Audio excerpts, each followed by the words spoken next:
Bonjour tout le monde, bienvenue sur Avis Scorpionesque. Je suis Nadine et aujourd'hui nous sommes le lundi 27 avril 2026.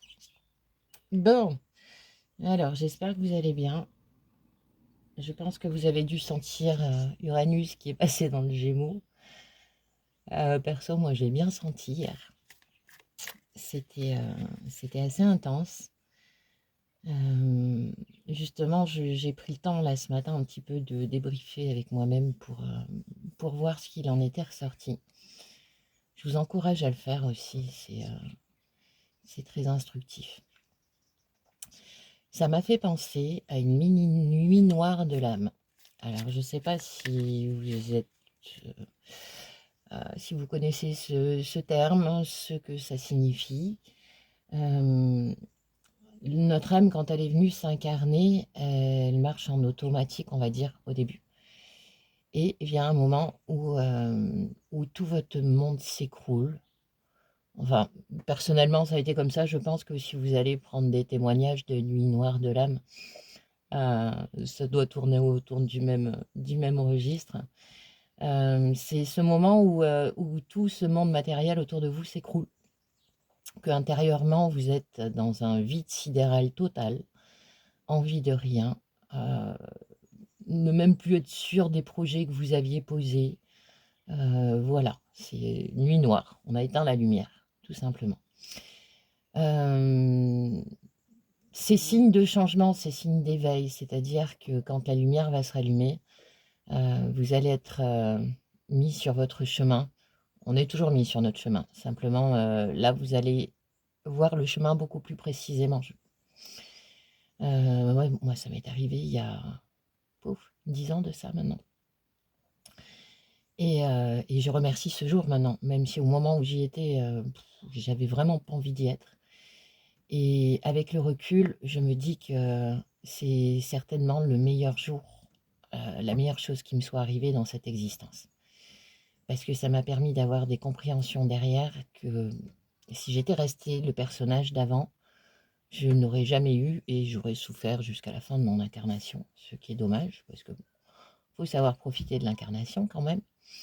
Donc voilà, donc c'était un peu le ressenti que j'avais d'hier, dimanche, où la fin de la journée a été, il a fallu remonter. Voilà, petit à petit, j'étais descendue tout au fond du trou, aller voir un petit peu ce qui se passait là-bas, en bon scorpion que je suis. Et après, bah, faut remonter, voilà, bah, c'est pas grave, hein, ça se fait petit à petit. C'est justement en apprenant à se connaître et en sachant sur quelle force, sur quelle faiblesse présente dans notre thème, hein, dans notre personnage, toujours pareil. On peut s'appuyer, du coup, ça permet de ressortir du puits plus rapidement, ou enfin, de sortir du puits déjà, c'est bien. Peu importe la vitesse, le tout, c'est de sortir avec les idées claires. Donc voilà, c'est l'énergie que j'ai ressentie d'Uranus. Personnellement, mon Uranus est en scorpion. Donc là, il était dans le taureau, donc je ne m'attendais pas non plus à quelque chose de tendre. C'est allé au bout de ses promesses, il n'y a pas de souci. Et c'est génial parce que du coup, aujourd'hui, euh, c'est tout va beaucoup mieux. Voilà, la lumière s'est rallumée et d'un coup, la vision est revenue. La vision de ce qui comptait vraiment pour moi, mais aussi la vision des comportements que je pouvais avoir et qui aujourd'hui me semblent totalement dépassés. Ce qui est assez étonnant, mais bon, c'est ce qui était annoncé avec notre Uranus et notre Pluton carré au Soleil. Alors j'espère que vous aviez bien noté tout ce qui s'est passé. Le fait qu'Uranus soit passé en Gémeaux, on est parti sur jouer avec les règles, les vraies règles du jeu cette fois.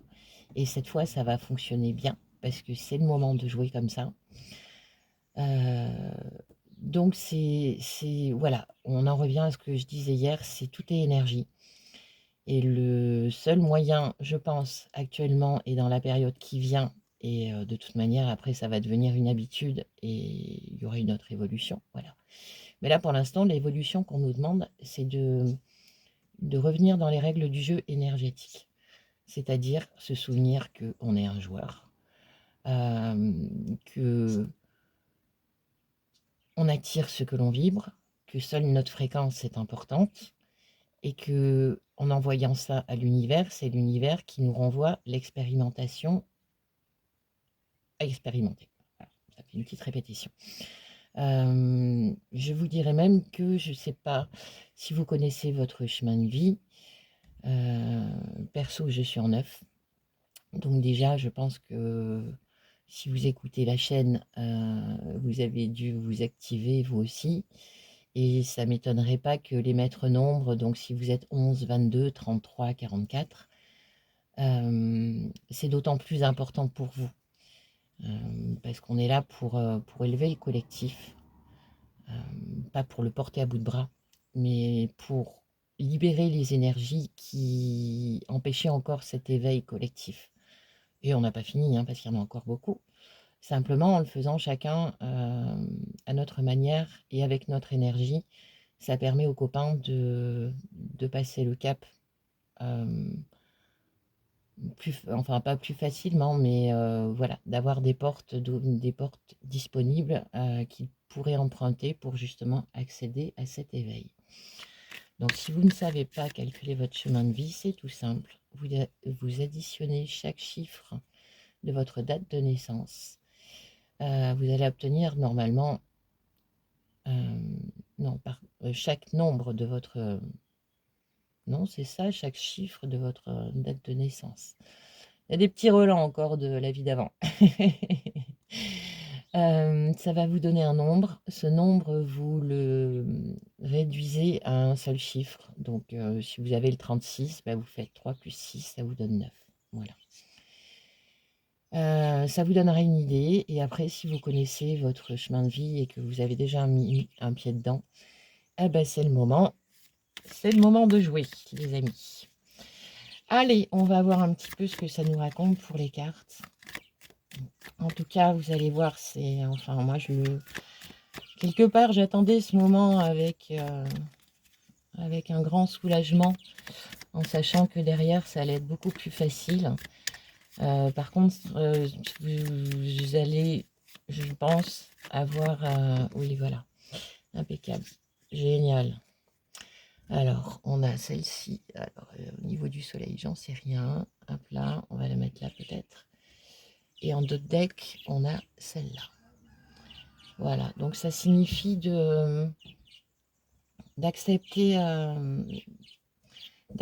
nos deux parts, en fait. Le conseil pour pouvoir avancer, c'est accepter qu'on a une part d'ombre et une part de lumière, parce que c'est comme ça que notre personnage, il a été créé.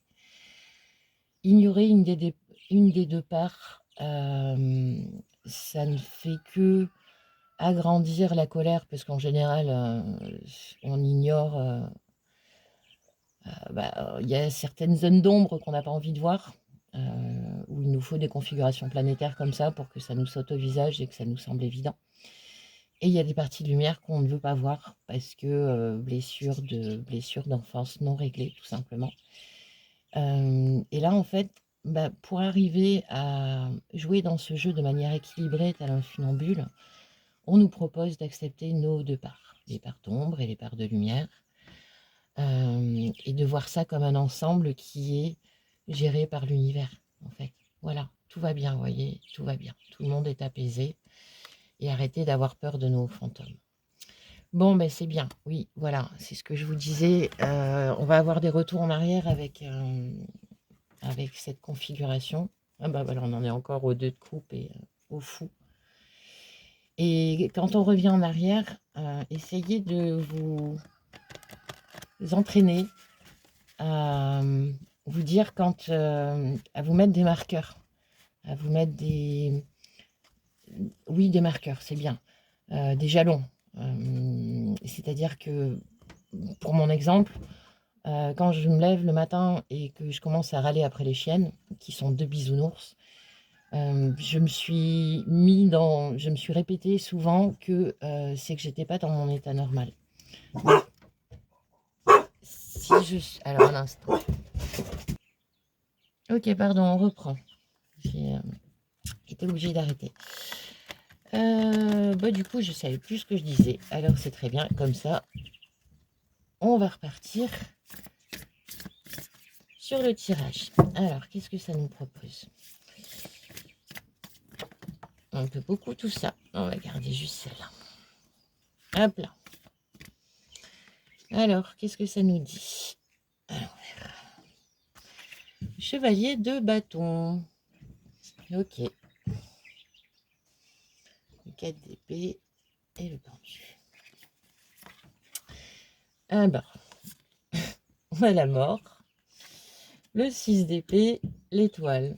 Ouais, ben voilà, c'est ce qu'on disait. Challenge, on a l'as d'épée. En force, on a le roi d'épée. Et en résultat, on a l'empereur avec le 4 d'épée en dos de deck. Bon, bah, ça a le mérite d'être clair, hein. Il n'y a que des épées, donc des épées et 2 arcades majeures. Bon, ben voilà, mort, renaissance, hein, Pluton, c'est pas que la mort pour le plaisir de mourir, quoi. Enfin, c'est pas le côté sombre, c'est le côté renaissance. Vous voyez, elle est très jolie cette carte, j'espère que vous la voyez. Il y a une petite rose blanche qui est en train de pousser, en fait, tout simplement. Donc, ben, ce qui est mort, c'est mort. Voilà, donc on avance sans peur, on oublie les peurs et puis on avance parce que derrière, l'étoile, elle a semé des graines. C'est l'espoir, on est en train de recréer un nouveau monde. Voilà. Donc le challenge, c'est de garder notre manière de penser, nouvelle manière de penser, puisque c'est un as, donc on démarre sur une nouvelle chose. Justement, le challenge, c'est de parvenir en arrière, de porter attention quand on revient en arrière pour pouvoir se remettre dans son bon mood avec le roi d'épée, justement, qui est le maître. Il maîtrise ses pensées, lui. Voilà, il s'en sert comme créateur, justement, pour devenir l'empereur. Redevenir le créateur de son monde, de manière juste. Et on a le roi de denier juste derrière le 4 d'épée. Bon, ben c'est bien, voilà, ça nous encourage, c'est notre encouragement, là. C'est une bonne chose. Voilà, prendre en considération qu'on a changé. On change tous les jours. Pour ceux qui sont scorpions, vous le savez, le scorpion est programmé pour se remettre en question chaque jour. Voilà. Qu'on le veuille ou non, de toute manière, chaque jour on est un nouveau personnage avec quelque chose de modifié. C'est souvent pour ça que les scorpions, dans les premières années, on va dire, jusqu'aux 40-45 ans, c'est souvent du côté sombre qu'ils tombent parce qu'ils sont obligés d'expérimenter les deux côtés. Donc on expérimente tous nos côtés sombres. Le but du jeu, c'est de ne pas se perdre dedans et de ne pas prendre nos côtés sombres pour ce que nous sommes vraiment. De même pour les côtés lumineux, hein, parce que d'un côté comme de l'autre, tant que l'équilibre n'est pas maintenu, c'est déséquilibré. Donc ça fonctionne pas de manière normale. Enfin normale. De manière fonctionnelle. Voilà, tout simplement. Alors, qu'est-ce qu'on nous propose pour nous aider aujourd'hui? Non, pas tout ça, on m'a dit. Tranquillement. Hop là. Je me reconnecte à toi et à la réalité du moment en te posant des questions pour invalider mes craintes. À chaque fois que je suppose, j'invente une réalité qui n'existe pas, ou seulement dans ma tête. Quand je te pose des questions, il y a une réelle interaction et je peux rester en lien avec ce que tu as vraiment voulu me dire. Oui, j'y pensais ce matin. Nous sommes des êtres énergétiques et on partage tous la même énergie.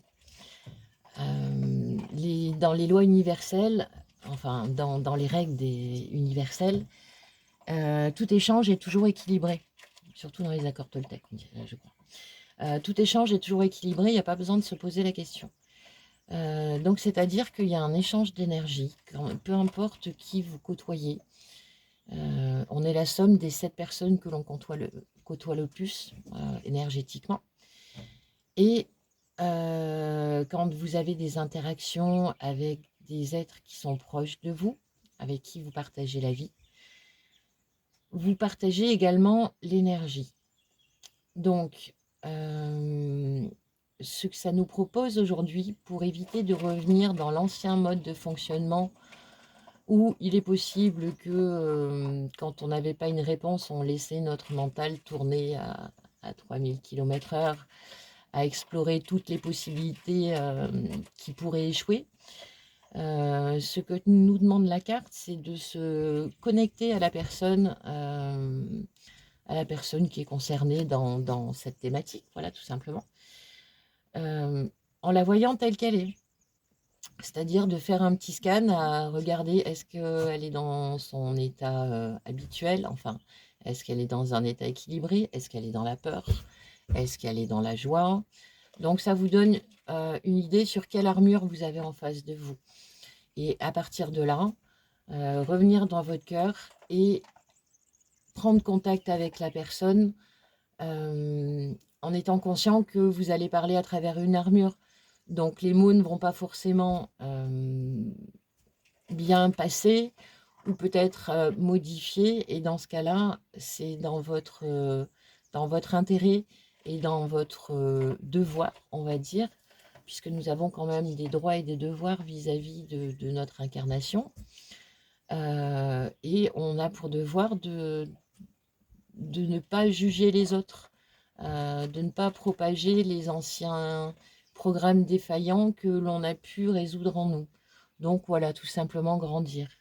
Et en prenant en compte que la personne en face de vous qui vous crée voilà, on parle de crainte. Donc c'est-à-dire qu'on parle d'une personne ou d'une situation, peu importe, mettez-le à votre sauce, qui vous apporte des craintes. Donc déjà, si vous êtes dans la crainte, vous êtes dans la peur, donc vous êtes dans le mental.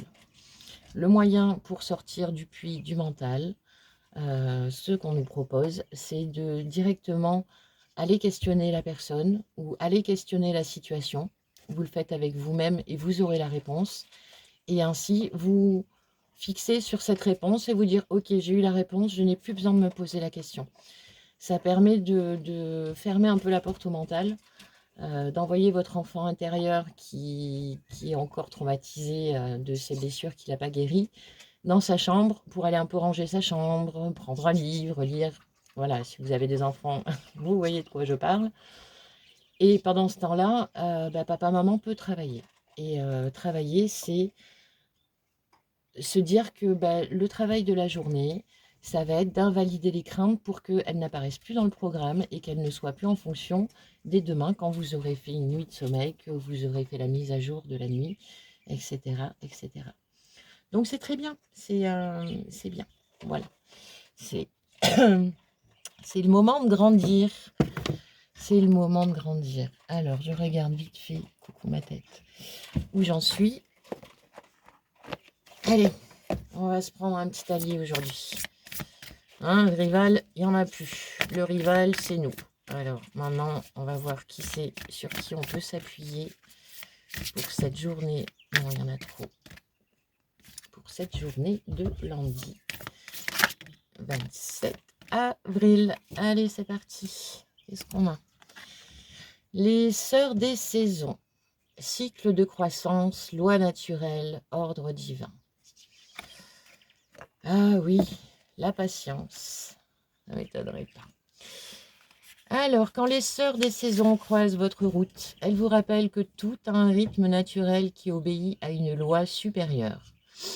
Tout comme les saisons passent de manière magique, rappelez-vous que la nature de la naissance, de la croissance, de la récolte et du dépérissement ne peut pas être altérée. Alors, si vous demeurez sur votre voie avec détermination et discernement, laissant la course naturelle des événements se déployer, le succès est garanti. Le moment divin approprié guide vos désirs afin qu'ils prennent parfaitement forme. C'est une période idéale pour commencer des nouvelles choses, car vous êtes passé de l'hiver au début du printemps. Poursuivez avec patience et prenez conscience des rythmes de vos chances. Il y aura des périodes où les choses ralentiront et recommenceront à neuf. se réaliseront, puis ralentiront de nouveau dans un flot naturel sans fin. Soyez attentif à quelle sœur vous accueille, car elle pointe directement vers la suivante. Chaque moment compte actuellement.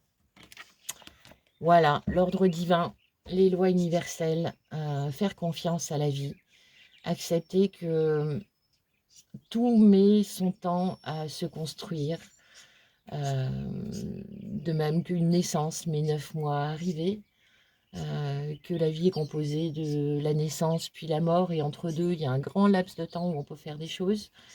Voilà, ça va calmer le mental, ça va permettre de revenir dans le moment présent. Et c'est vrai que c'est assez important, surtout qu'on a la pleine lune qui arrive, qui va exalter tout ça. Alors c'est bon le moment de poser les bonnes graines. Voilà, je vérifie les graines que j'ai semées. Si ce n'est pas les bonnes graines, vous en semez des nouvelles, c'est pas grave. Pensez long terme, pensez voilà, long terme, tout simplement.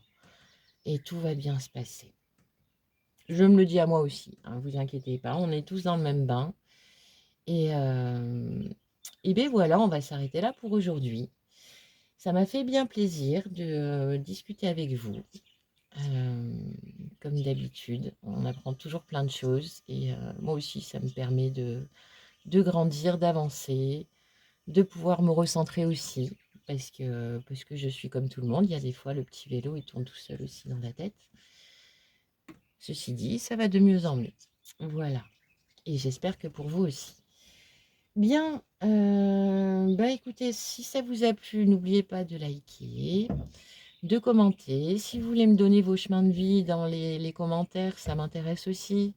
Ou vos signes, ou voilà, histoire que j'ai une petite idée de qui vous êtes, de qui me suit, voilà, tout simplement. N'hésitez pas à vous abonner.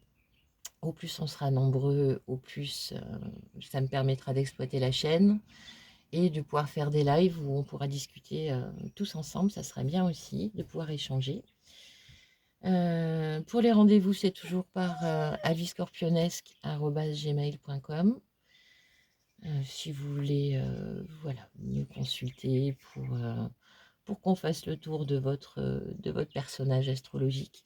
C'est pas une lecture de thème, hein, c'est vraiment dans le sens du jeu de la vie, à vous décrire votre personnage, à aborder un thème qui vous tient à cœur, où vous avez une problématique dessus. Eh ben, n'hésitez pas, voilà, les cartes sont là, je suis là.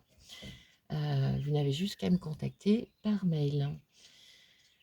Sur ce, je vous souhaite une belle journée, semez des belles graines, semons des belles graines pour cette nouvelle terre que on va créer. On est en train de le faire à ce moment même, donc c'est important. Et ça vaut le coup, ça vaut le coup. Voilà, je vous retrouve demain pour la vidéo de mardi. Et en attendant, je vous souhaite une belle journée. Allez, au revoir les gens.